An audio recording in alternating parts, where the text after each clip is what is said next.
Hello, everybody, and welcome to Board with Each Other, the tabletop gaming podcast that looks at gaming through the lens of playing as a pair. So that whether that's with your partner, a good friend, or a sentient goldfish you managed to buy from somewhere, whatever your setup is. I'm joined today, as ever, by my wife, my player 2, and my board gaming companion and co-host, Hannah Kelly. Say hello, Hannah. Hi. I think what we wanted to kind of do today with this episode, this is sort of a special episode, and it kind of comes from the world of tabletop RPGs, where you have a concept of something called a session zero. And it's basically just to kind of lay out what the podcast is, sort of introduce ourselves and who we are as gamers. I know a lot of this is very, very subjective, but you might start to get a little bit of a feel about whether your tastes will align with either of ours, because we do have different tastes. And just sort of lay out the format of the podcast and how we're going to do it week on week. Well, I say week on week. We'll get to that in due course. And if that's something that doesn't really take your fancy, you're not interested in, we do have content up right away, so you could feel free to jump into our first proper episode, which will be on Marvel Champions.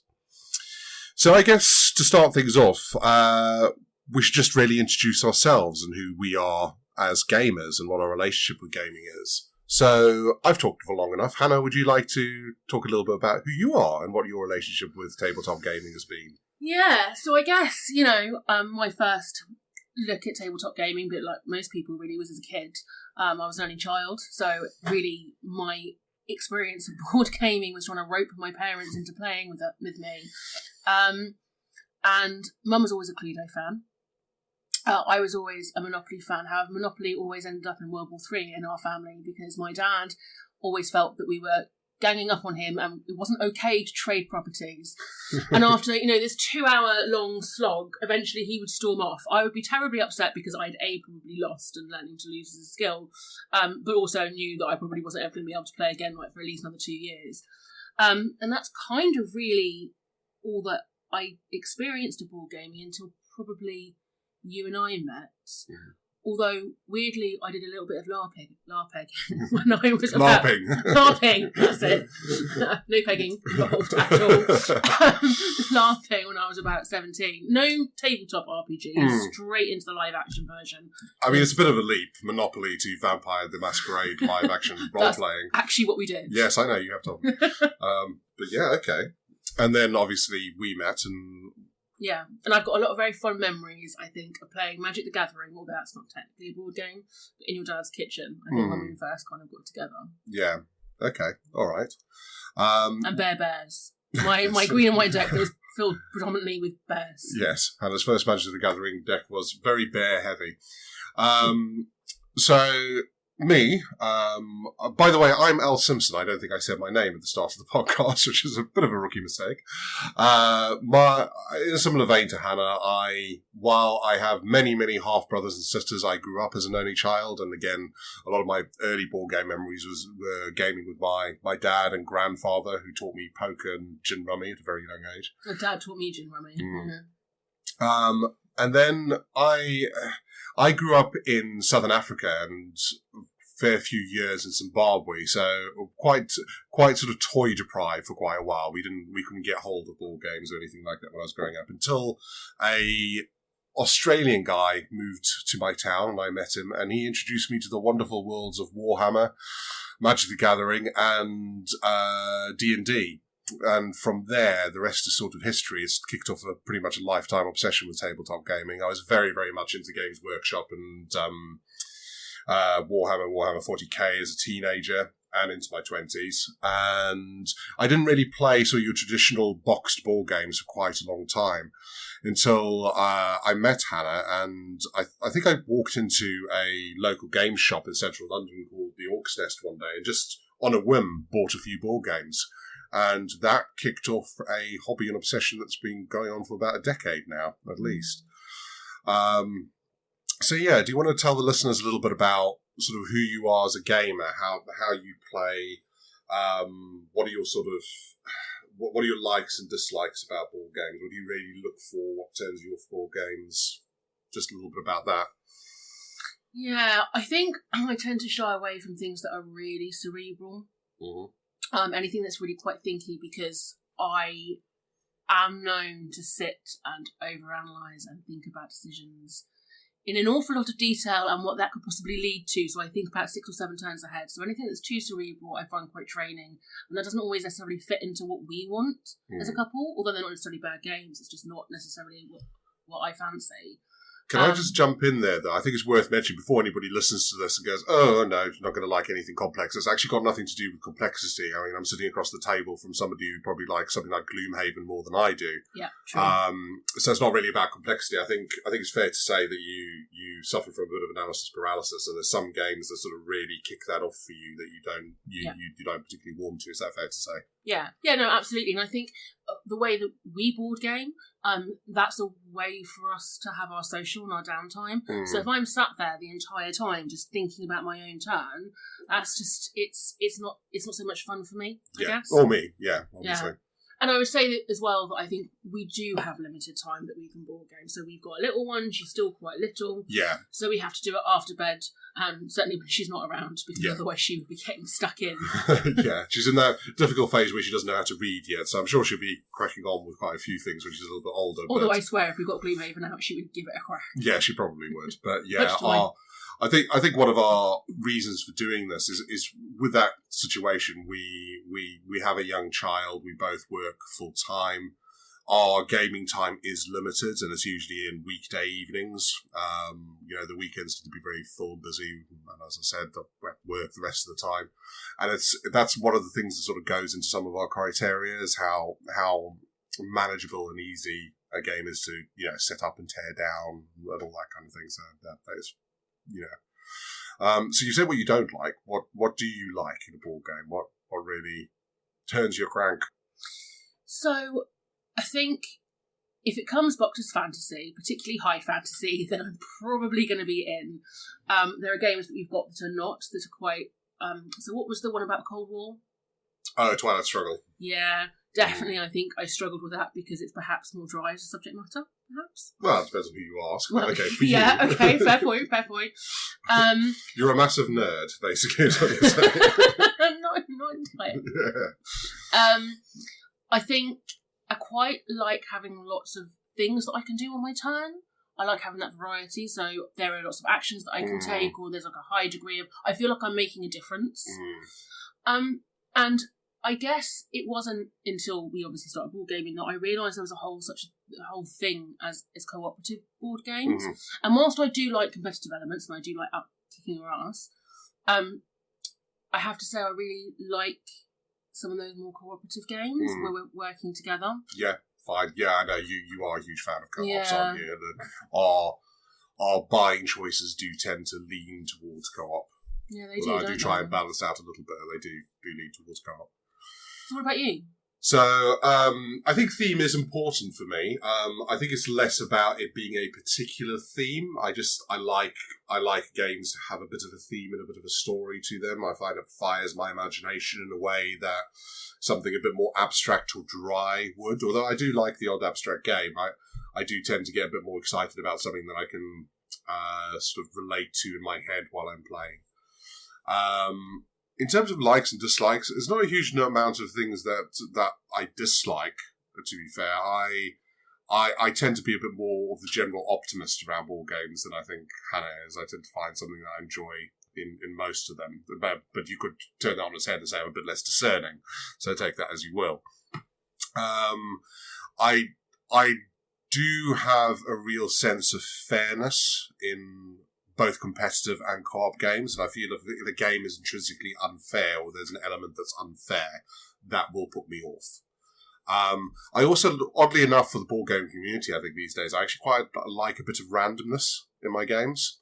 I know there's this real move towards really thinky, strategic, super balanced games. I have a thing for a bit of jank and a bit of random, which I'm sure you'll hear will come out in these podcasts as we do them. Is that something you can blame losing on the luck? Partly. Well, I mean, I think if there's an element you can get really scuppered by the randomness, as long as it's sort of a fair randomness, but it also can make for some really epic, amazing moments. If something very, very unlikely but possible can happen, when those moments happen, I find them very, very memorable. Yeah, no, I absolutely agree. I think when you think that you're on a losing streak and there's no way you're going to win this, but suddenly the cards turn in your favour. Yeah, or something just completely, utterly improbable happens. I find that very, very memorable. That kind of sticks with me. Okay, so I guess the next topic I wanted to really cover with this was, what is this podcast and why should you listen to it?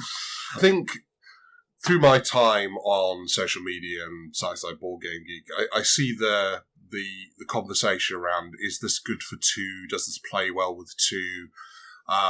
Come up quite a lot. And I know there's a fair amount of sort of blogs and commentary about that on games around, but I think I feel like there's a particular type of sort of board gaming that you and I do, Hannah, that's very much, fitting it in when we can around our lives as parents and as busy professionals. And go easy on the professional. Well, yeah, we try to be, but and there's also an element of how does it play with a partner that you constantly game with, if that makes sense. So there's two players, but then there's the same players playing the same game over and over again, which I think is possibly a sort of facet that's not looked at that much. I mean, will we cover sort of for new relationships and couples that have just sort of got together? Yeah, I mean, we can bring that element into it. And I think when we get to our scoring criteria, there are elements of our scoring criteria where that will kind of address, I think. Mm-hmm.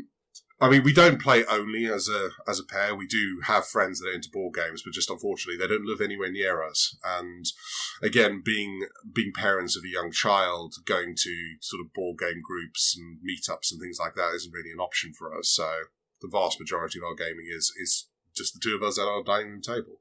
And I imagine there's a fair few people out there in a similar situation that have the same questions that I've asked online, and hopefully this fits that bill with a bit of light entertainment thrown in there. The intention at the moment is to put these out monthly. I think that's a realistic turnaround time for us and how often we can sort of assess games. We have a very hard and fast rule that we have to play a game at least 6 times before we give it a rating. I think I think 6 is the magic number that we settled on to decide whether we truly like something or not. Great. And it gives you a means to give you the tools to basically assess it, I think. There will be games that we talk about that we played very, very much more than that, which we'll get to in due course with the individual episodes. And I think we're going to have a game per episode focus for the most part. I think as things develop and move on, we may play with that formula a little bit. But for the first sort of set of these, it'll very much be we'll be talking about a game a month, really. I guess the next point then is what games will we be looking at? I don't think we'll look at games or review games that are designed by their nature to be played with 3 or more and have some sort of stopgap solution to allow you to play the game regardless, even if there's only 2 of you. Although there is one notable exception to that, and there might be more where there's a fully sort of implemented app that allows you to play a 3-player game as a 2, but for the most part it'll be games that at least have a means and rules for playing with 2 players. I probably won't have much of a focus on games that are very, very different between playing with 3 plus and 2. I think we'll probably avoid those. The other point to make around us and almost our buying habits is we don't do Kickstarters. It's just never really been for us. I'll wait till the game hits retail. I don't like the idea of spending my game budget on something that may or may not come out in sort of 18 months. I know that's something a lot of people do love and participate in, but just to put it out there, that's not really our bag. So if you're waiting for reviews on the latest hot new Kickstarter that's come out, this probably is not the best place to look for that. All right, so with all that said, maybe it's time to have a think about our actual rating system. So we're going to have a 2-pronged approach to rating. The first one is about the general game and how it plays, etc. And then there will be a second rating system, which is about that couple factor. Yeah, playing as a pair. Yeah, playing as a pair. So, under the general category, we've got components. So, I'm sure that's a term many of you are familiar with. So, that's thinking about what comes in the box, how it looks, but also thinking about, well, how much space does it take up? You know, we play at our dining room table. Is that comfortable and easy, or do we have to pull out additional chairs and tables? The strip down and set up time, which is a huge big thing, I think, for us. There are some games that we absolutely love, but it just takes way too long. Yeah, like just to get to the table hardly ever, which is a factor. Yeah. Anything else under that? No, I think you've covered it pretty well. Yep. So then our next one is then complexity. I think complexity is a tricky one because it's not just about, you know, how thick and impenetrable the rules are, but also how thick and impenetrable the rule book as it's written. Android Netrun, I'm looking at you. Thinking about me and my whole analysis paralysis and how much time I spend thinking about what I could possibly do. Also maybe a little bit about how much we argue about what's the legal mean. Yeah, true. Yeah, there's that aspect of it. And also, I guess you're talking about board gaming as potentially a couple. How easy are the rules to explain? You know, you're dating somebody new and you're date 5 and you decide to pull out a board game and it takes you 2.5 hours of impenetrable rules. That's going to be a bit of a... I don't know about you, but that sounds my crank. It's yeah, why I married you, babe. We're all made different. But it is a factor. So then we have shelf life. So the idea behind this is about value for money. How many times you can replay it, how many times you can replay it with the same person, and how it kind of stands that test of time. Yeah, 100%. Yeah. And then the last one, probably the most important category, is fun. How much fun do you have when you're playing it? And you talk about emergent storytelling. Yeah, I mean, that's quite a big thing, I think, for us, particularly in co-op games, around the ability of their game to almost fire, as I said earlier when I was talking about theme, fire off your imagination and create those sort of storytelling memories, which is a big thing for us. Yeah. I think there are games that we absolutely love because of certain things that have happened in this whole almost world that we built around. Yeah, which I'm sure we'll talk to as we talk to the individual games, but yeah, absolutely. Okay, so I'll take us through sort of the couple/pair rating, however you want to look at it. So the first one is around table talk and getting to know you. How do you interact with the other player when the game's at the table? Is it one of these games that you spend a lot of time sort of doing your own thing and not talking very much? Does the game force you to go into direct conflict or interaction? And how much does the game sort of promote a little bit of table talk or trash talk, if that's your thing? You know, how does it promote that interplay between two people? The second category is... I'd also just add to that in terms of maybe you've hit on this about how much downtime that you have. So again, if you have like long periods where the other person is taking their turn and doing things, and you're just sat there twiddling your thumbs, playing on your phone. You're absolutely right, because that's really important, particularly I find within two-player games or playing as two players. Because if you've got 4 people at a table, you can always have a bit of a natter and a chat, and you have that social element while you're waiting for your turn. But if there's just 2 of you and you're just sat there in silence, it can be a bit of a downer. Again, this is very subjective depending on what you feel. We will give it a rating for us, but if that's not something that is a deal breaker or important for you, then obviously that's fine. The next category is either competitiveness or cooperability, if that is a word. And in that, we sort of we assess how competitive the game is, how well it plays as a competitive game with 2 people. There are some games where you play as 2 players and it's incredibly fierce and tight, and there's others where if you play it with only 2 players, it's a bit of a damn squib. It doesn't really, you don't really come into that sort of conflict. And the same for co-op. If it's a co-op game, is it such in name only, or do you truly have to work together for you to win the game?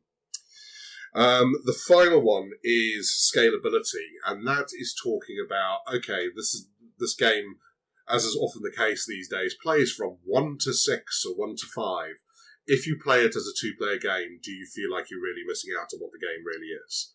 And likewise, if you play it a lot as a 2-player game and you have people round, can it hit the table and be just as fun with 3 or 4?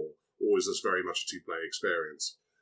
And after all that, Hannah and I will go through each of those categories. We'll each give our own individual scores, and then we'll basically average them out. So you'll have a score at the end for the general score, but you'll also have one for playing as a pair. I think that pretty much covers what we wanted to go through in this episode. Probably a little bit shorter than our usual episodes, but hopefully gives you sort of a bite-sized chunk of who we are and whether this is something that you want to join us on a journey with. As I said earlier, the first episode on Marvel Champions is already up, and I believe the second episode on Scythe should be up as well. And following that, as I said, once a month we will bring you a new episode. But in the interim period, we have a Facebook group, we have a Twitter, we have an Insta, so if you want to engage on any of those, we'll pop some fun stuff and some polls and what have you on that. But join the community and join the discussion. I look forward to interacting with you all. Until next time, be good to each other, have fun, and play lots of games.